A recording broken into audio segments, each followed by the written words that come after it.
On va parler de Sylvanus. On va parler de Sylvanus Olympio.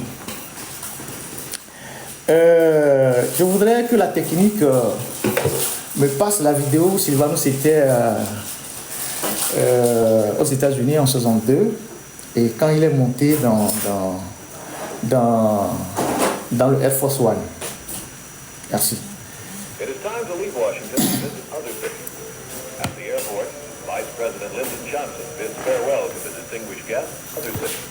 At the airport, Vice President Lyndon Johnson bids farewell to the distinguished guests as he boards President Kennedy's aircraft for the flight to New York.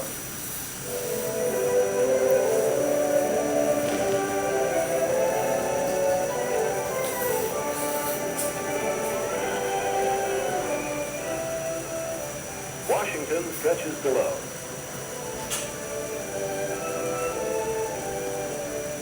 Aboard the aircraft, quiet conversation with the Honorable Leon B. Pulata, American ambassador to Togo, before the excitement of New York. Alors, Sylvanus va aux États-Unis en 62. Il est reçu par le président Kennedy. Un accueil phénoménal. Il y a plus...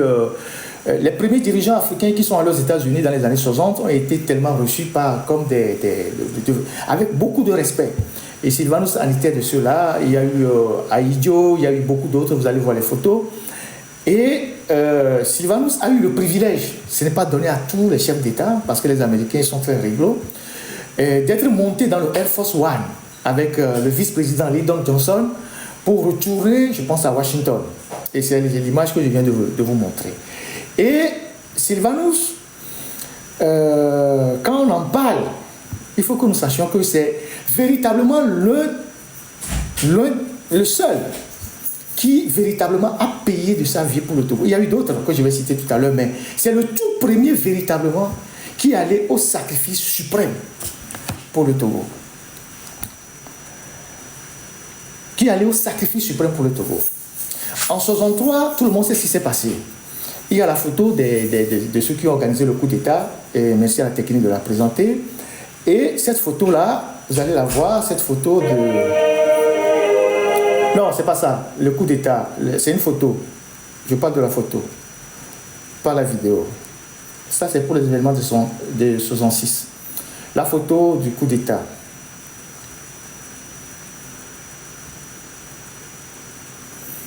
Ok. La photo du coup d'État, non, pas cette image-là. Il y a une photo où il y a eu la photo du coup d'État. Si vous l'avez, s'il vous plaît, technique. Je vous attends.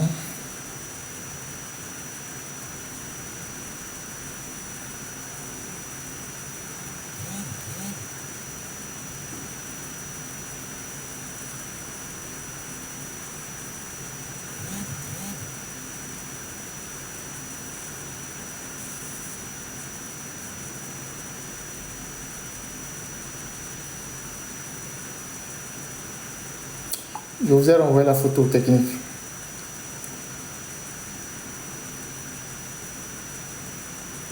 La photo du coup d'État.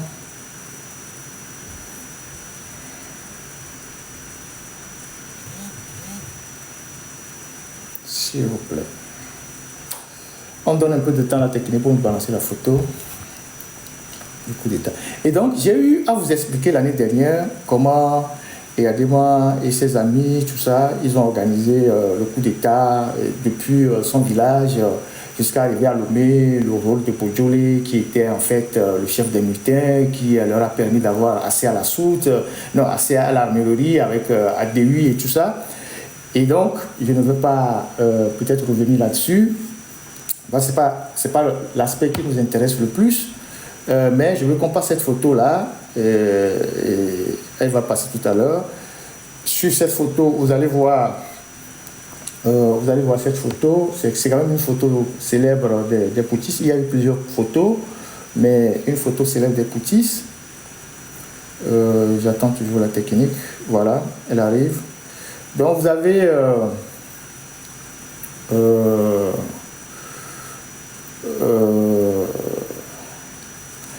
de gauche à droite les lieutenants Congo et Alessa. Congo qui était déjà un Saint-Cyrien à l'époque, donc c'est quand même un officier de grande valeur. Congo qui était déjà revenu de la France comme Saint-Cyrien.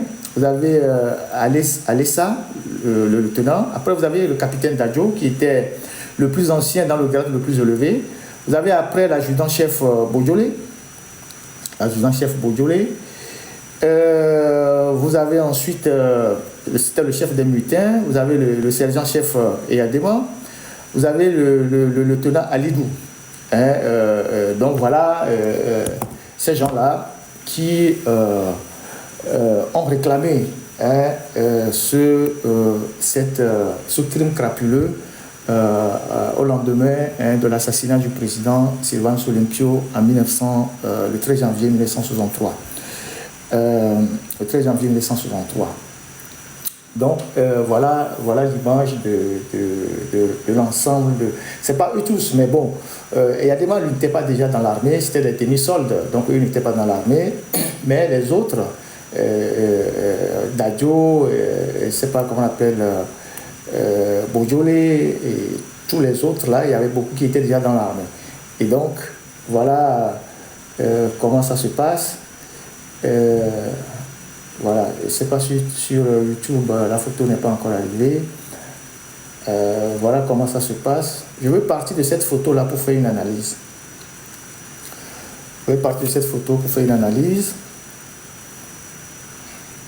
Voilà, pour ceux qui sont sur YouTube, vous voyez la photo. Donc vous voyez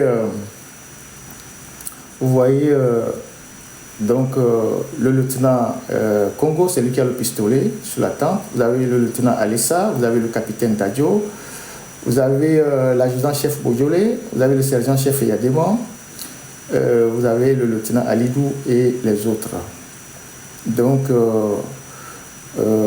voilà cette fameuse photo-là. Et donc, ces gens prennent ils font le coup d'État et bien évidemment avec la France, et on décide de faire appel d'abord à Meachi, qui était au Ghana et qui dirigeait l'Union des démocrates pour le Togo, l'UDPT, je pense, qui était sous la protection de Nkrumah. Et je vous ai dit que Nkrumah a toujours créé des problèmes à Sylvanus Olympio. Donc Meachi était sous la protection de Nkrumah. Et les Français n'ont pas voulu, parce que Meachi était d'obédience marxiste, beaucoup plus marxiste. Ils n'ont pas voulu qu'il prenne le pouvoir après l'assassinat de Sylvanus Olympio. Donc, le chef, comment on appelle ça, l'officier de liaison à l'ambassade, qui s'appelle 12, son nom c'est Doze, D2OZE, c'était son nom. Il fait appel à Gruniski, il envoie un télégramme à Gruniski qui est au Bénin, et il l'invite à rentrer au Togo pour prendre la tête du pays après l'assassinat. Et vous savez que Gruniski et Sylvanus Olympio ont des liens, des alliances de famille. Et bien qu'ils étaient dans les groupes politiques différents, donc le progrès qu'on appelle, que nos mamans, les gens qui n'ont pas été à l'école appelaient les autonomies, et les gens qui sont au cuit avec la Juvanto qu'on appelait le camp de Ablori. Et donc, lorsque Gruniski revient prendre le pouvoir, vous imaginez le choc parce que Sylvanus venait d'être tué et son corps n'est même pas encore refroidi, que son beau-frère, ou c'est pas son gendre, je ne sais pas lequel est le meilleur en ce moment-là, lequel est le plus adapté. Donc, son gendre revient, ou son beau-frère revient prendre sa place. Vous imaginez le choc. C'est-à-dire, même si on est des adversaires politiques, on est des ennemis politiques, alors que l'un a épousé la sœur de l'autre.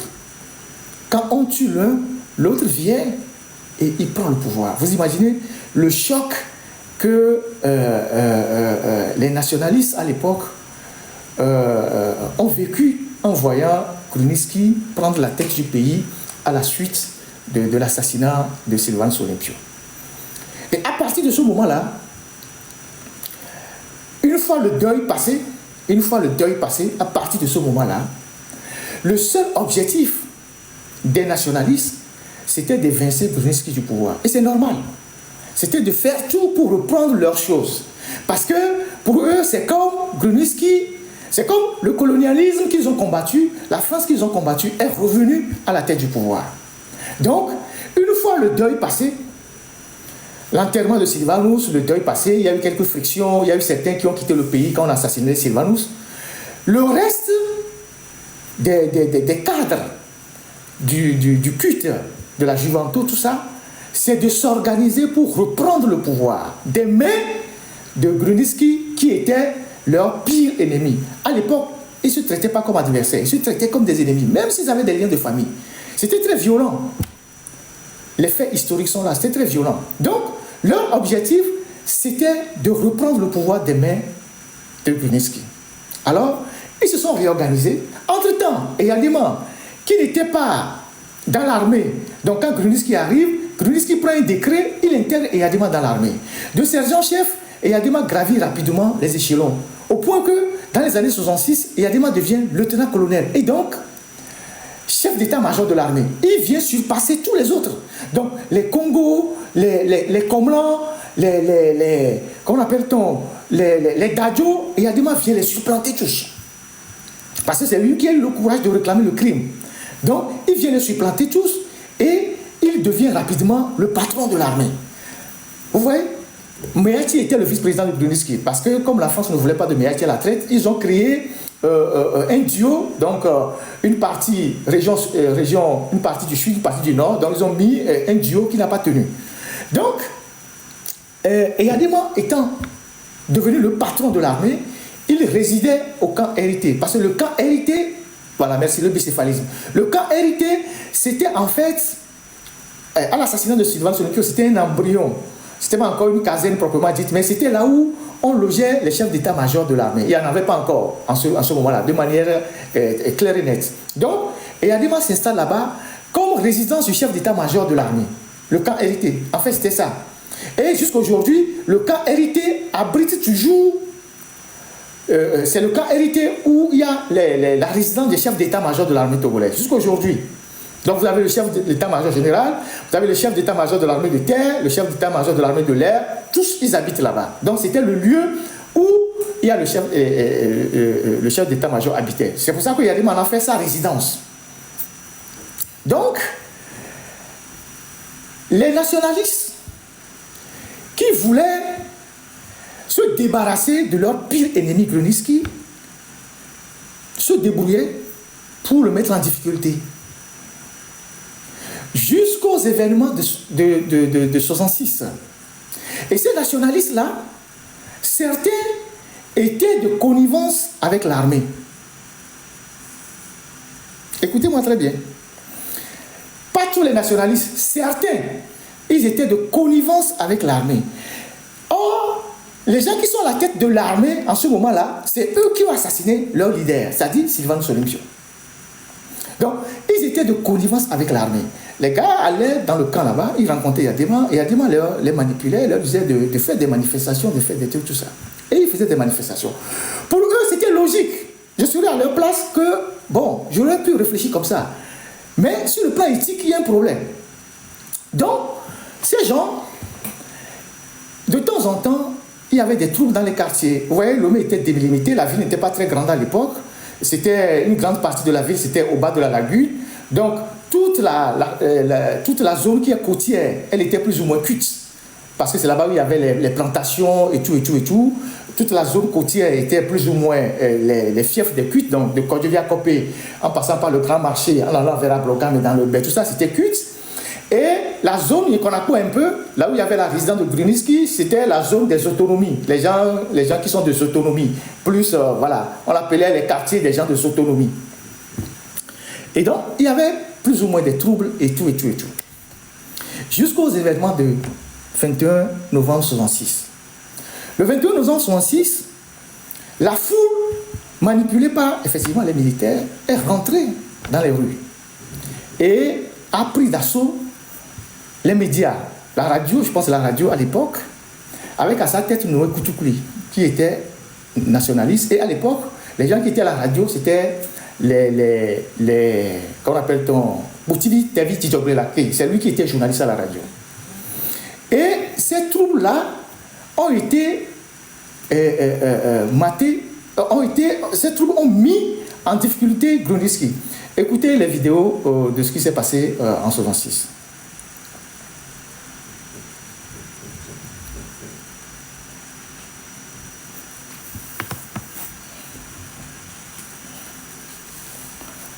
Technique.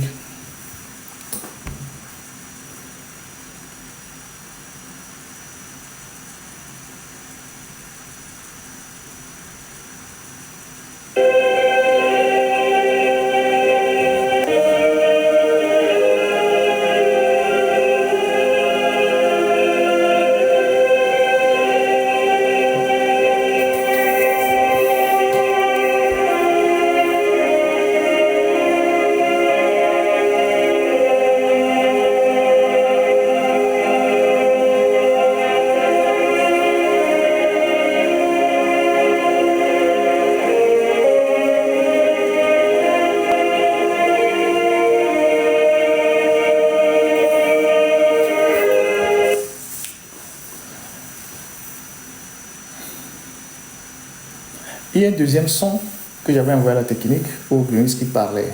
Gruniski réagissait et Adema parlait. Je ne sais pas si vous avez cette vidéo.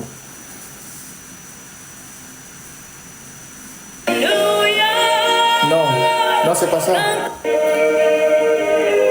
Non. Je vous renvoie ça à la technique. C'est important qu'on passe ce son, s'il vous plaît. Je vous envoie ça. Peut-être que vous ne l'avez pas téléchargé.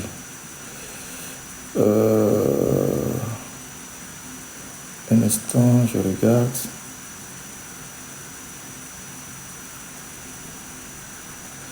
Je regarde rapidement.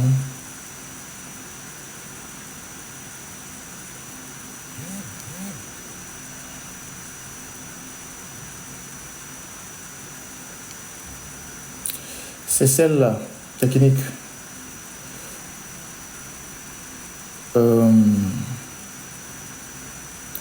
C'est celle-ci. S'il vous plaît. Mais je peux la jouer de mon téléphone pour que vous entendez. Mais je vais voir si je peux la jouer.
Et l'union nationale et ne rêve que de vengeance et de reconquête du pouvoir en dehors du libre jeu de nos institutions.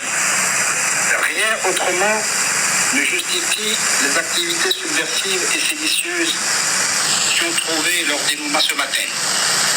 le pays était calme. Les disputes qui, jadis, déchiraient les familles et les villages ont disparu. La paix règne partout, permettant à nos populations de se consacrer au travail. Voilà ce que n'acceptent pas les ennemis de la réconciliation et de l'union nationale. Faisant fi des autres partis, ils veulent à tout prix, par la ruse et par la force, ressusciter le gouvernement d'arbiteurs et d'abus que nous avons connu. L'armée gardienne de la nation, dont je vous ai dit ce matin qu'elle restait fidèle à sa mission, à la situation en main et veille. La plupart des meneurs du complot sont arrêtés. Les autres en fuite sont recherchés. Le calme est revenu des midi à Lomé, où seul il a été un peu troublé. Il n'a à aucun moment cessé de régner partout ailleurs dans le pays. Mes chers compatriotes, je vous convie de nouveau à rester calme et à vous serrer les coudes pour le salut de notre pays. 2ATG, abonnez-vous à la chaîne. La position de l'armée laisse la parole au chef d'état-major des forces armées togolaises qui vous la précise. Communiqué d'état-major des forces armées togolaises, le lieutenant-colonel Eyadema, chef d'état-major des forces armées, appelle la population à manifester par son calme et son attitude digne de sa maturité politique. Le président de la République a pris en toute connaissance de cause les mesures pour assurer la paix intérieure. Je convie donc les Togolais sans exception à reprendre le travail immédiatement. Faites confiance à votre armée qui reste et demeure au service du pays. Voilà. Et donc, comme on est en train de faire un peu d'histoire, ce sont des faits, hein. Ce sont des faits historiques. Sans exception à reprendre le travail immédiatement. Faites confiance à votre armée qui reste et demeure au service du pays. Ce sont des faits. Et donc, ce mouvement, évidemment, Grunitzky qualifiait les gens du culte des gens haineux qui voulaient ramener, il les qualifiait comme il voulait parce que bon, il sait que ce sont ses adversaires de toujours qui voulaient le déstabiliser. Et l'armée a fait semblant de s'interposer entre les deux parties, alors que déjà l'armée tirait les ficelles. Et donc, dans la foulée de ces événements, Grunitzky a été obligé, plus tard, de démissionner. Et il y a eu ce gouvernement de Dadjo de 3 mois. Et après, Eyadema est venu au pouvoir le 14 avril 1967. D'accord? Quand Eyadema vient au pouvoir, ce sont les gens qui manifestaient avant, certains qui manifestaient avant. Je suis en train de vous décrire un certain nombre de choses pour que vous compreniez d'où on vient et pourquoi c'est plus en plus... Pour comprendre ce qui se passe aujourd'hui. Pour comprendre ce qui se passe aujourd'hui. Parce que cette frange des nationalistes, je ne dirais pas que... ils ont réfléchi, ils se sont dit, la seule façon pour nous, je ne vais pas assimiler ça de la trahison, mais la seule façon pour nous de se défaire de notre ennemi de toujours, donc Grunitzky, c'est de nous allier avec l'armée. C'est comme ça qu'ils sont allés vers Eyadema. Alors que Eyadema était censé être celui qui avait assassiné leur leader. Vous voyez? Et donc, quand Eyadema vient en 1967, évidemment, les premiers qui vont rentrer dans son gouvernement, il y avait beaucoup qui étaient nationalistes. Et vous avez par exemple Théophile Mali, qui lui, on connaissait plus ou moins sa position par rapport à Olympio, même les archives qui ont été déclassées le disent. Vous avez Paulin Ekou, qui était aussi avec... qui est rentré dans le gouvernement, c'était un nationaliste. Vous avez Bengbeni Namale, c'est le père de l'actuel ministre. Je reviendrai sur ça. Bengbeni Namale, qui était au gouvernement. Vous avez, comment appelle-t-on, je pense Pierre Adossama, qui était au gouvernement. Vous avez, qui d'autre encore? Pierre Adossama, vous avez qui d'autre encore? Je ne sais pas si Djoba Boukari était, je pense oui. Djoba Boukari était parce qu'il revenait de la France, il était de la jeune, il était au ministère de l'économie, tout ça. Et donc, il y a eu une espèce de syncrétisme. Hein? Il y a eu une part qui sont venus des nationalistes et une autre partie qui est venue de quelques autonomies ou progressistes, comme on le dit. Donc, ces gens étaient au gouvernement, se disant que... Bon, il y avait Mivedor. Et se disant que, bon, comme il y a des mots, c'est un analphabète, excusez-moi, entre griffes, et il connaît rien du pouvoir, on va l'entourer, et puis après on va le dégager, et puis on va prendre le pouvoir. Sauf que Eyadema était plus malin qu'eux. C'est ça la réalité. Et donc, ils sont rentrés au gouvernement, mais avant de rentrer au gouvernement, c'est l'armée qui les a manipulés. Il y a un livre, dont je vais vous lire les extraits, vous allez voir, les gens qui ont fait la campagne pour que les militaires viennent au pouvoir en 63. Vous allez voir. Vous allez voir. Parce que ces faits-là, beaucoup n'en parlent pas souvent.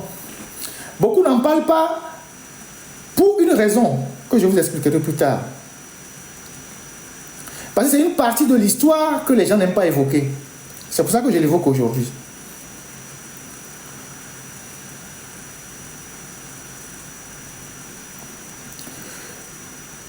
En dehors des Théophile Mali qui ont fait une campagne pour faire venir les militaires, il y avait aussi, je vais vous lire une partie. Je vais vous lire une partie.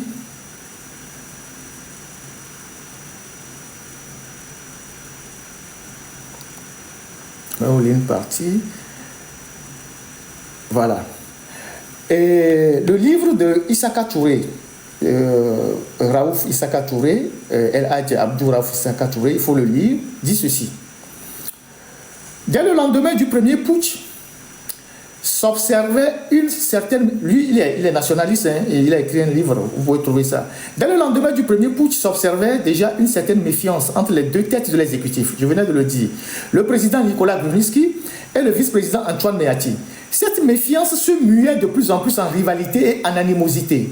Et en 1966, chacune des deux personnalités avait déjà formé son clan. Djobo Boukari, tout comme de nombreux jeunes nationalistes, était plus ou moins neutre et se contentait de compter les points dans ce pugilat qui opposait les deux personnalités au sommet de l'État. Par ailleurs, le culte rénové, je vous ai dit que le culte a été rénové pour aller contre Gruniski. Le culte rénové s'organisait activement afin d'accéder au pouvoir par les élections promises par les militaires dans un futur proche. Donc, quand les militaires ont invincé Gruniski, ils ont dit qu'ils vont organiser les élections, ce qu'ils n'ont pas fait. En novembre 1966, les militaires prirent contact avec les nationalistes. En novembre 1966, les militaires prirent contact avec les nationalistes qui étaient à la tête des militaires, et Adema, dont Djobo Boukari. Ils en avaient marre des disputes quasi quotidiennes entre les deux têtes de l'exécutif. Il faut quelque chose. Croyant cette fois-ci être en phase avec les militaires, c'est là où ils ont été naïfs. Je ne les accuse pas de traîtrise, hein. Ils ont fait preuve de naïveté. Donc ces nationalistes-là. Croyant cette fois-ci être en phase avec les militaires pour sauver le pays de la recolonisation, je vous ai dit tantôt que leur objectif c'était de se défaire de Gruniski qu'ils considéraient comme la continuité de la France qu'ils ont combattu pendant des années. Et donc, ils pensaient naïvement qu'en s'associant aux militaires, ils allaient mettre fin à cette continuité de la France, donc en limitant Gruniski. Donc, où est-ce que j'en étais? Voilà. Donc, croyant cette fois être en phase avec les militaires, donc c'est les nationalistes, pour sauver le pays de la recolonisation, les nationalistes organisèrent le 21 novembre 1966 des manifestations sur toute l'étendue du territoire pour exprimer le mécontentement du pays. À la radio, Djobo Boukari harangua la population en thème pour les exhorter à sortir massivement et dénoncer le néocolonialisme rampant. Et quand les militaires firent volte-face, il fut arrêté comme la plupart de ses camarades. Les militaires les ont poussés, mais quand la situation a dégénéré, les militaires ont fait volte-face. Ils ont fait un premier repli et on a arrêté les gens comme les Djobo Boukari. vous voyez, et gardé en prison pendant 1 semaine. Quand il en sortit, une seule alternative lui est offerte. Accepter de devenir ministre ou retourner en prison. Il devint ministre de ce gouvernement éphémère qui dura quelques semaines. Quelques semaines avant le nouveau coup d'État du 13 janvier 1967 qui évinça le président Bruniski. Donc il avait le fusil sous la tempe, il a accepté d'être ministre quelques semaines dans le gouvernement je pense, de Dadjo avant de démissionner. Le départ du président Bruniski était interprété par Djobo Boukari et ses camarades comme le gage d'une politique désormais débarrassée du néocolonialisme. C'est pourquoi il n'y eut aucune opposition quant à leur participation au gouvernement issu du second putsch. Ils étaient 3 à y entrer et Djobo Boukari accepta le poste des finances et de l'économie. Quand 2 ans plus tard, vous voyez, donc les militaires leur ont dit oh, nous on va céder le pouvoir, ils sont rentrés avec les militaires. C'est là où je dis ils ont fait preuve de naïveté. Quand 2 ans plus tard, ils se sont rendus compte de leur erreur, leur tentative de rectification n'aura eu aucun effet que l'éviction de Djobo Boukari du gouvernement. N'ayant désormais plus d'autres activités que celles de l'OPAT, il s'y investissait entièrement comme lui seul sait le faire, parce que c'est Djobo Boukari qui a créé l'OPAT. Des conseils de Djobo Boukari à son ami le ministre Paulin Eclou n'avaient pas besoin. Djobo passait désormais son temps chez lui et dans son bureau des affaires étrangères jusqu'à sa candidature au PNUD. Voilà un témoignage d'un très grand nationaliste, l'ambassadeur Raouf, qui a écrit un livre et qui retrace comment ça a été. Donc, c'est cette frange de nationalistes qui sont allés chercher les militaires et Yadema pour prendre le pouvoir en 1967.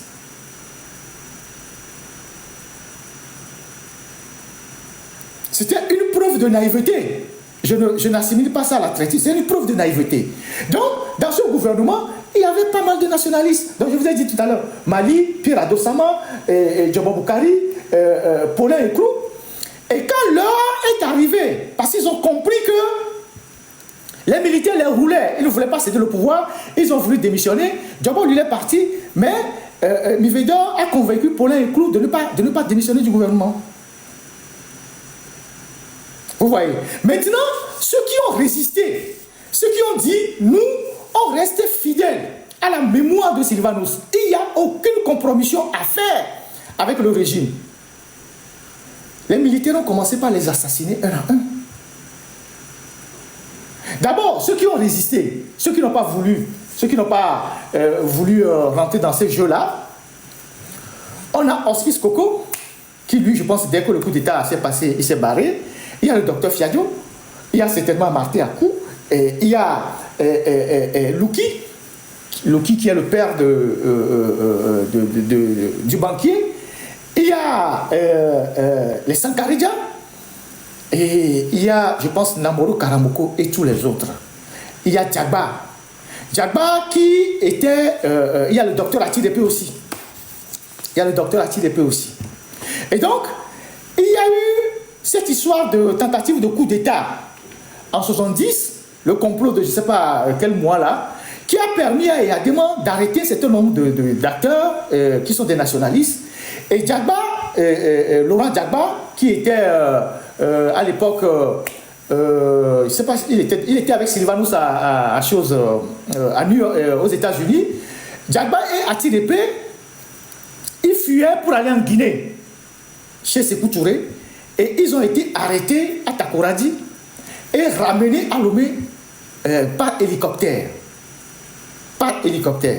Donc, ils sont venus retrouver en prison le docteur Atidepe, le docteur Fiadio et Alexandre Osei, qui est le grand frère de Madame Badanyaki et donc l'oncle de Menya Simbe, Lazo, qui est le père de l'opposant Lazo, et bien d'autres.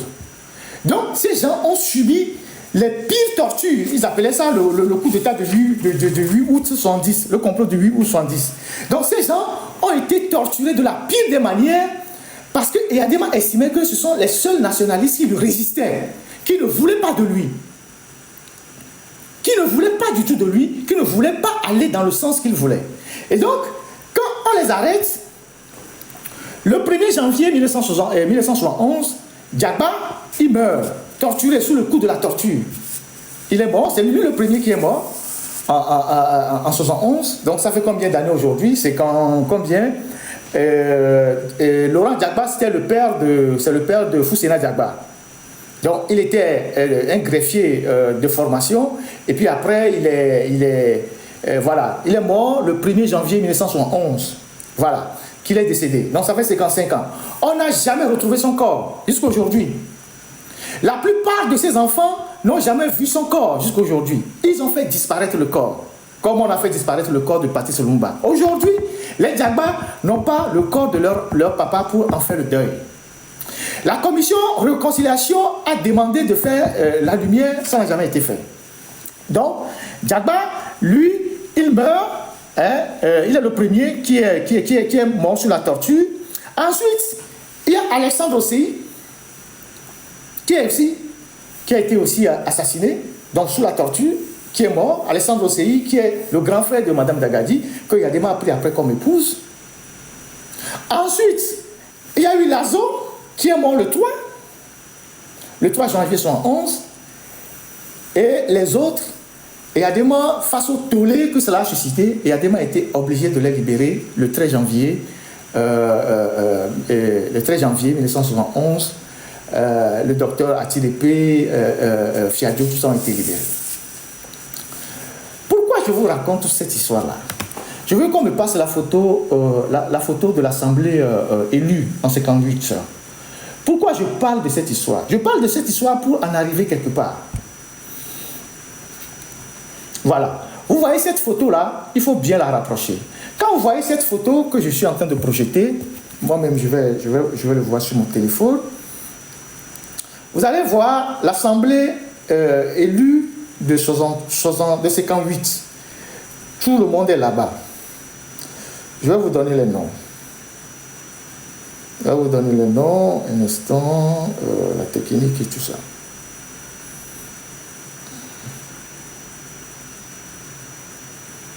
Sinon, la technique... je vais vous donner les noms de tous ceux qui sont sur la photo.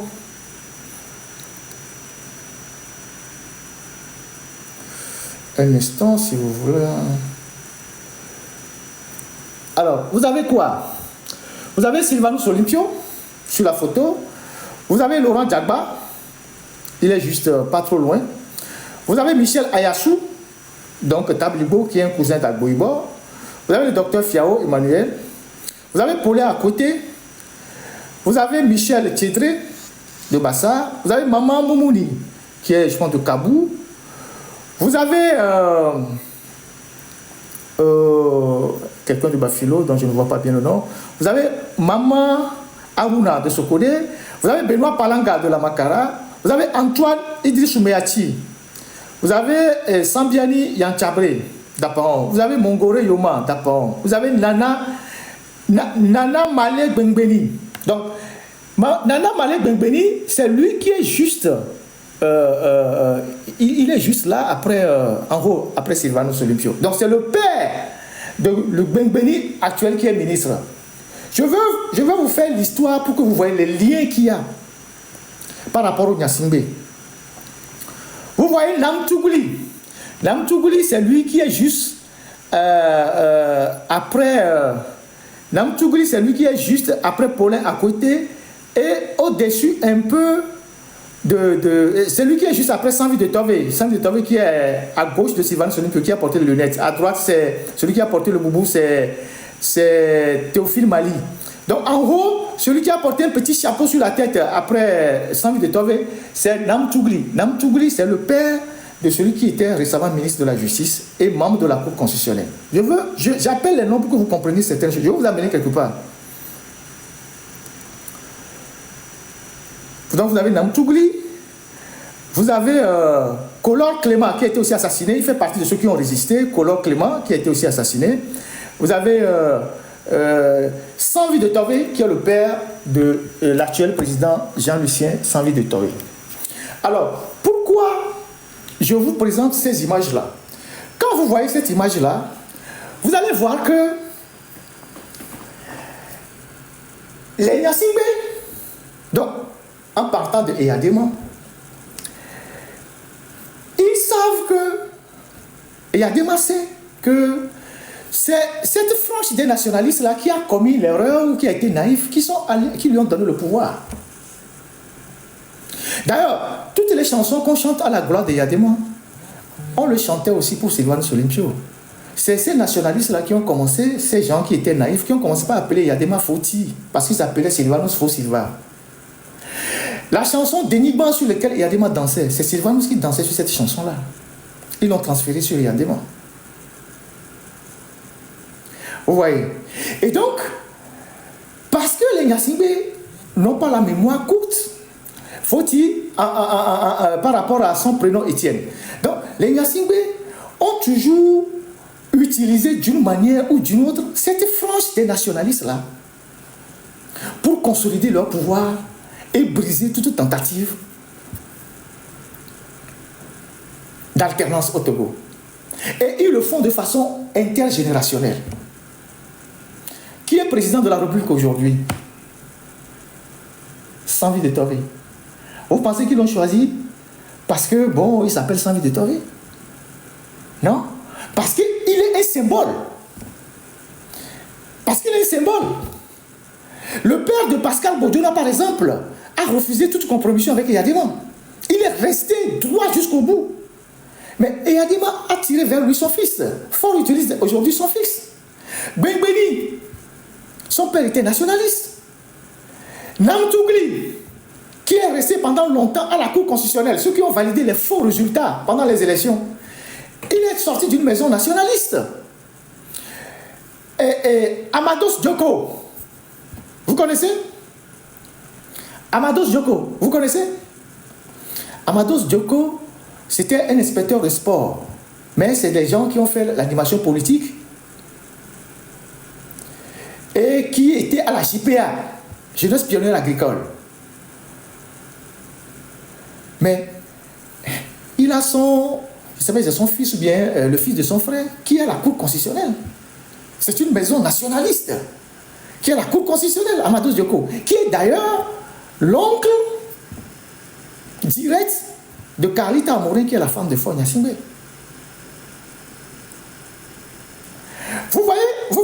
Vous voyez les liaisons, les combines, parce que tout le problème du Togo, en grande partie, est un positionnement pour certains autour des Nyasingbe, plutôt que de se battre véritablement pour l'alternance. C'est pour ça qu'on dit qu'il faut renverser la table. Quand on dit il faut couper tout ça, les gens ne veulent pas parce que il y a des alliances intergénérationnelles. Ça, c'est ce qu'on voit. Mais il y a d'autres que vous ne voyez pas. Ça, c'est ce qu'on voit. C'est ce dont les enfants, on voit. Mais il y a ce que vous ne voyez pas. Quand le régime est en difficulté, il les sollicite. Il y a les alliances familiales. Il y a les alliances d'affaires. Il y a des gens qui sont depuis. Oui, il y a Madame Sankaredia qui a été nommée aussi ministre récemment. Elle est de la... Je ne sais pas si elle est la fille de Sankaredia, mais tout ça pour les Nyasingbe, c'est un symbole qui... C'est-à-dire, ils savent d'où est venu leur pouvoir et ils savent qui utiliser quand ils sont en difficulté pour consolider leur pouvoir.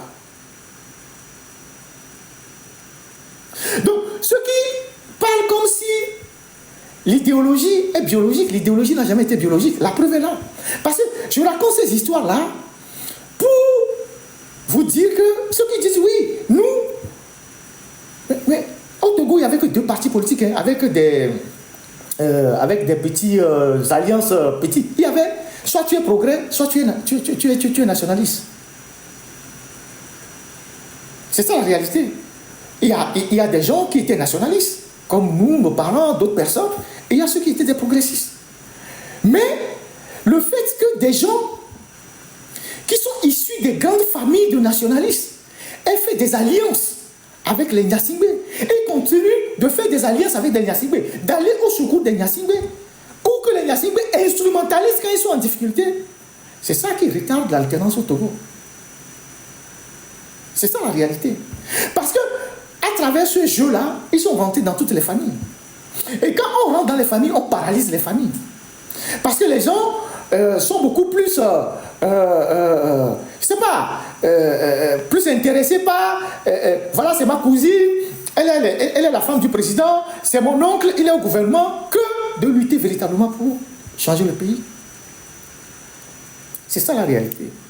Et c'est tout ça qu'on vit aujourd'hui. Je vous ai dit que j'ai fait une enquête sur tous les liens des familles qui sont rentrés parmi les Gnassingbé. On vient de voir Ayassou. Ayassou qui est là-bas, il était de la branche Progrès. Mais Ayassou qui est là-bas, mais sa soeur, c'est sa fille, a fait des enfants à Yadema. Donc, c'est une cousine d'Agboibo. Est-ce que vous le savez? La mère de Naka Gnassingbé et de Yvonne Gnassingbé, Yvonne qui est décédée, leur maman est Ayassou. De la grande famille Ayassou. Après, vous avez les Sina, tout ça. Mais voilà, donc il y a Ayassou ici. Et Yadema a pris femme dans la maison. Alessandro Osei, qui est de la branche nationaliste, et Yadema a pris sa soeur. Madame Dagadi, la mère de Gnassingbé. Donc, voilà des réalités qui paralysent de l'intérieur la lutte que les Togolais mènent pour le changement ou pour l'alternance. Parce que d'une manière ou d'une autre, il y a toujours quelqu'un qui est quelque part, qui entend quelque chose qui va leur apporter parce qu'ils ont des liens de famille.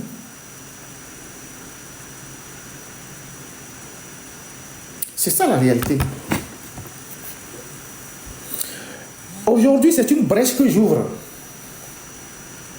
Je reviendrai faire une grande émission sur ce qui, depuis 1966, et les alliances familiales que les Gnassingbé exploitent pour paralyser le combat du peuple togolais.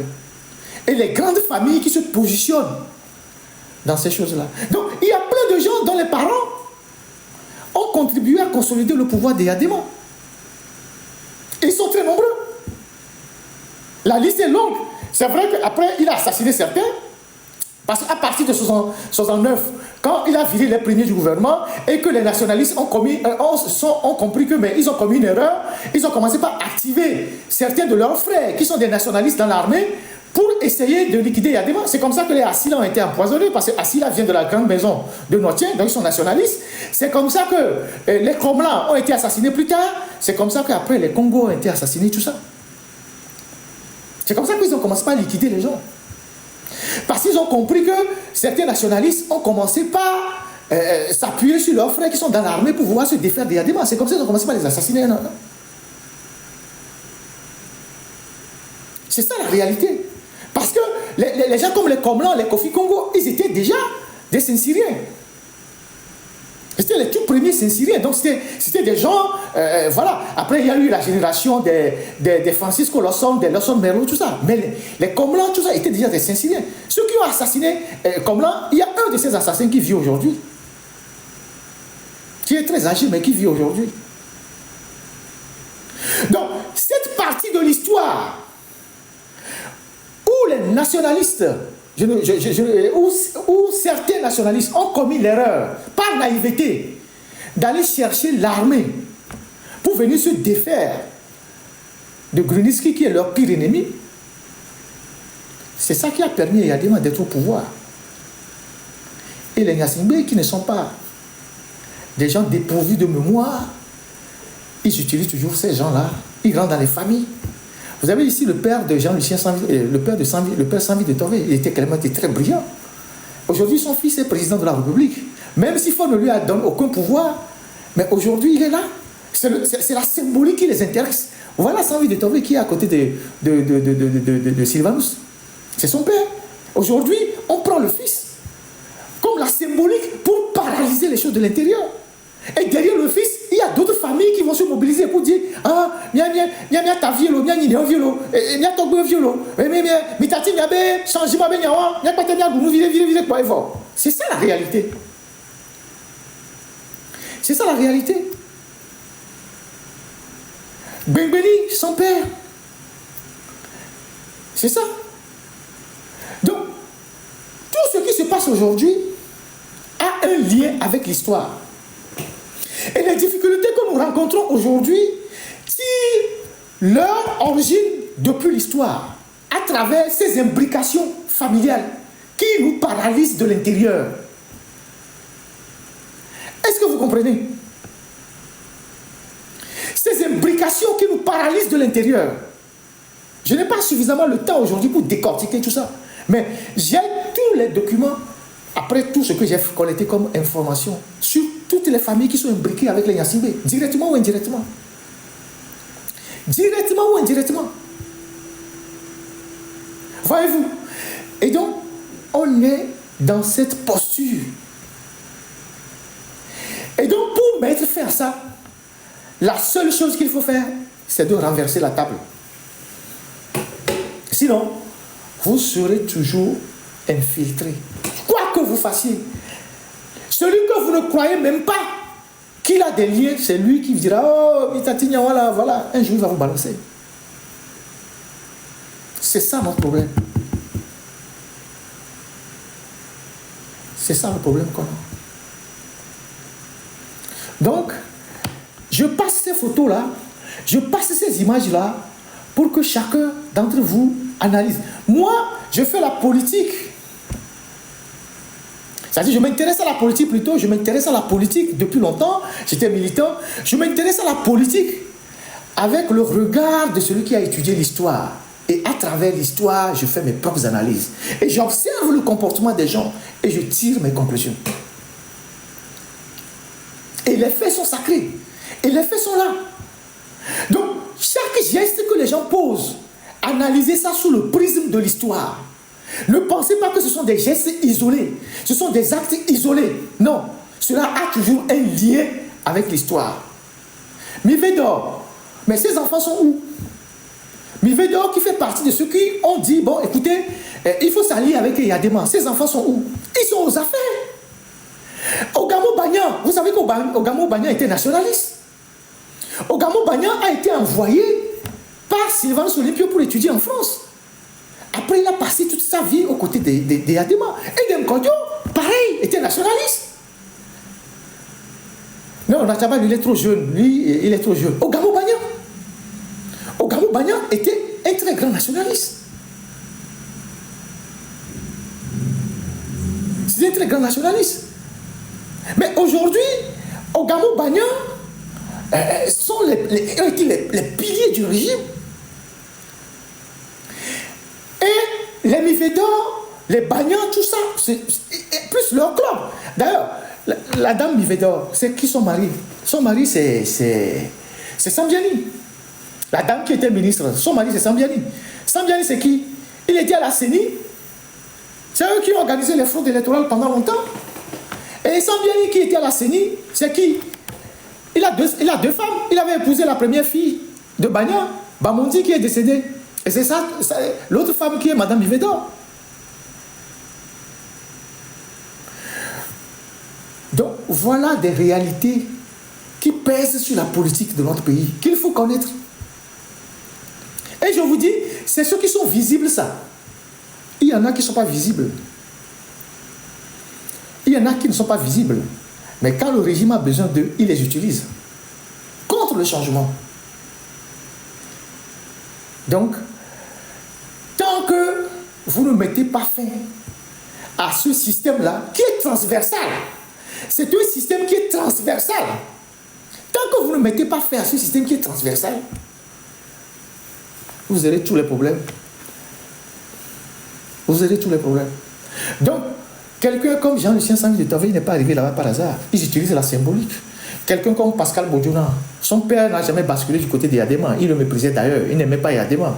Moi, j'ai toujours vu le père de Pascal quand on était militant avec son meilleur ami, le commissaire Issa, à Accra plusieurs fois, chez Fogil, à Lomé, quand on a des meetings. C'est quelqu'un qui est resté droit. Il était chef CIR. Il était chef CIR. Il est resté droit jusqu'à sa mort.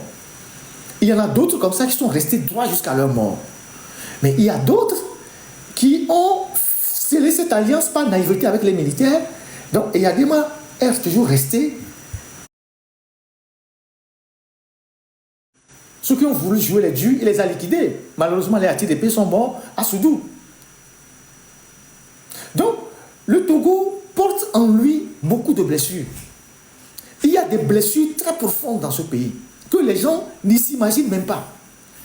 Quand on assassine le commandant Komlan, dans quelles conditions il a été assassiné? Dans quelles conditions on a restitué le corps à ses parents? Djaba, la famille n'a jamais vu le corps. C'est des blessures qui sont très profondes dans le pays. C'est des blessures qui sont très profondes dans le pays. Et c'est parfois des alliances qui résistent au temps et qui sont intergénérationnelles. Donc, autour des Gnassingbé, vous avez un peu de progressistes, un peu de nationalistes. Et pourtant, les nationalistes croyaient naïvement que, en faisant venir les militaires, pour eux, c'était une manière de mettre fin au néocolonialisme. Mais ils ont oublié que c'est le colon qui a amené Yadima à assassiner Sylvanus Olympio. C'est là où ils ont commis l'erreur. C'est là où ils ont fait preuve de naïveté. J'analyse les faits de façon dépassionnée. Je m'en tiens juste aux faits. C'est là où ils ont fait preuve de naïveté. 2 ans après, quand ils se sont rendus compte en 69 que Yadima ne voulait pas laisser le pouvoir, et Yadima a viré certains du gouvernement, d'autres sont restés, dont les Mivedo jusqu'à aujourd'hui. Les Djobo Boukari ont refusé. Après, bon, vous avez vu son histoire, on l'a assassiné. Ils ont compris qu'ils avaient commis une erreur. Donc, Sylvanus, je le dis, c'est lui qui est le premier à payer de sa vie pour le Togo. En plus des autres compagnons, que sont les Djagba, que sont les Atirepe, que sont je ne sais pas comment on les appelle, tous les autres, les Kolor, les Lazo, le chef d'Obli de Korbongou, qui est un membre de la famille maternelle de Sylvanus Olympio. Tous ces gens-là ont payé beaucoup. Donc, le nationalisme, c'est sur l'ensemble du territoire que les Togolais ont vécu ça. Donc, Sylvanus, c'est un patrimoine de tous les Togolais parce qu'il a été président et de tous ceux qui se sont sacrifiés pour le nationalisme au Togo. Il n'est le patrimoine d'aucune famille, d'aucun groupe d'individus.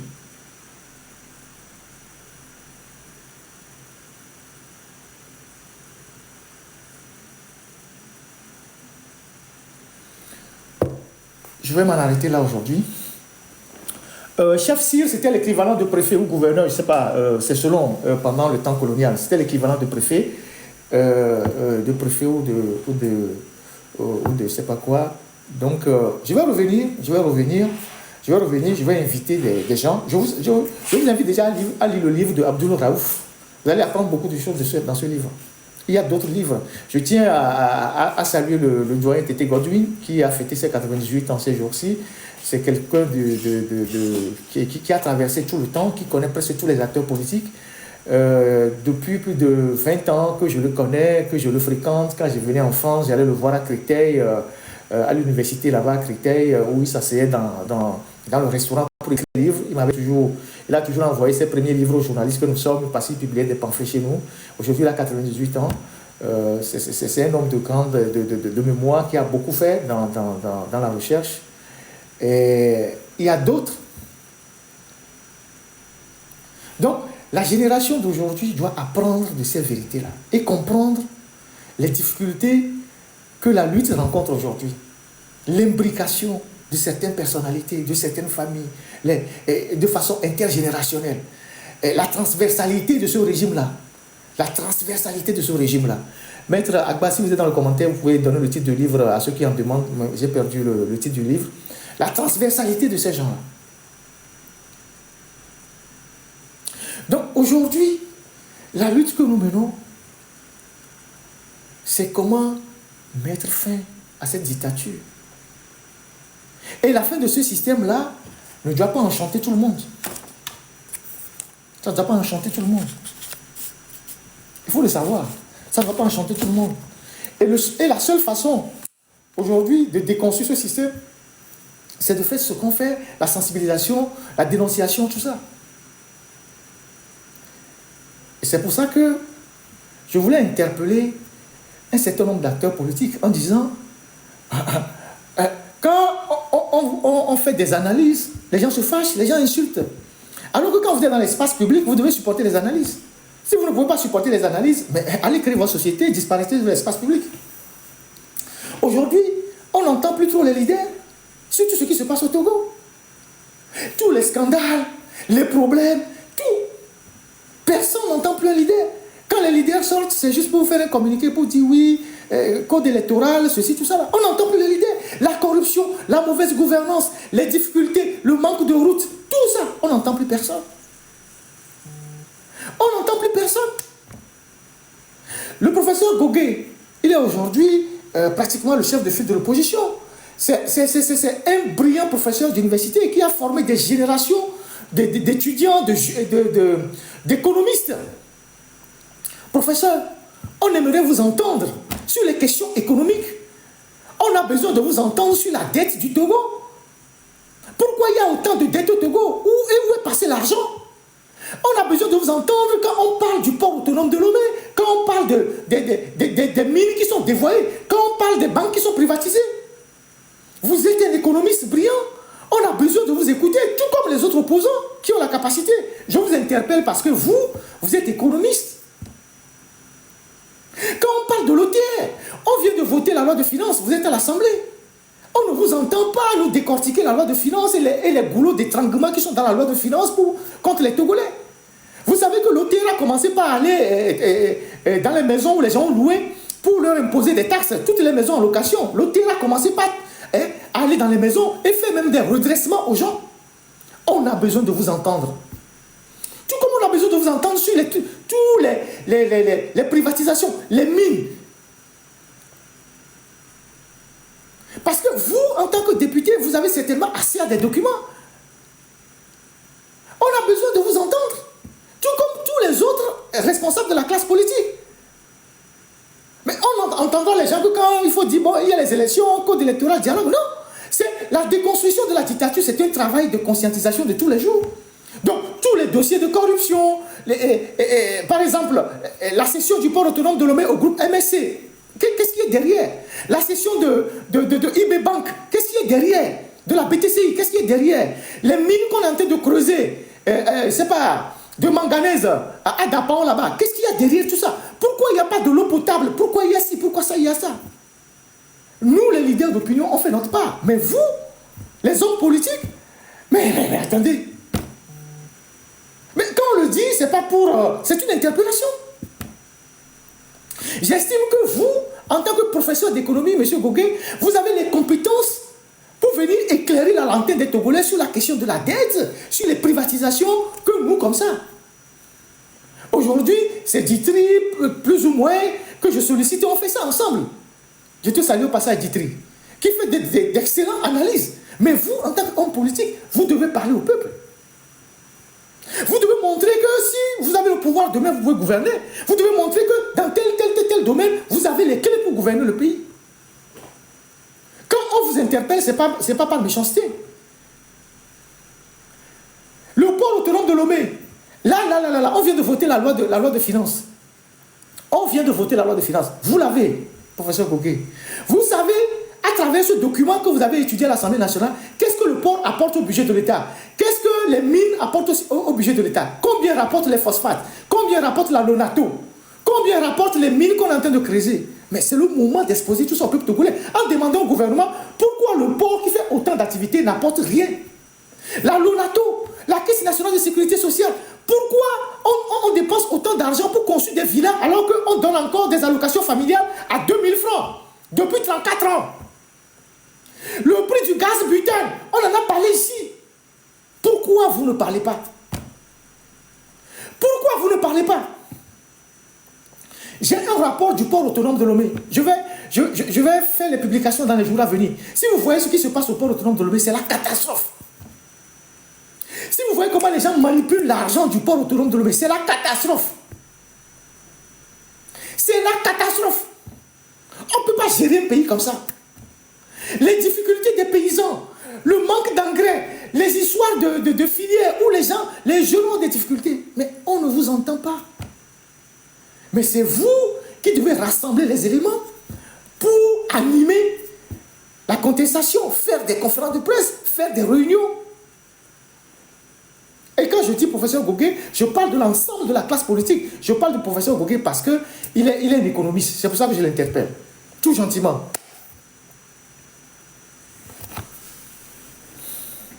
Ils sont coincés par quoi? Mais ils sont des opposants, ils sont coincés par quoi? Quelqu'un dit dans les commentaires qu'ils sont coincés. Ils sont coincés par quoi? Ils sont dans l'opposition, ils sont coincés par quoi?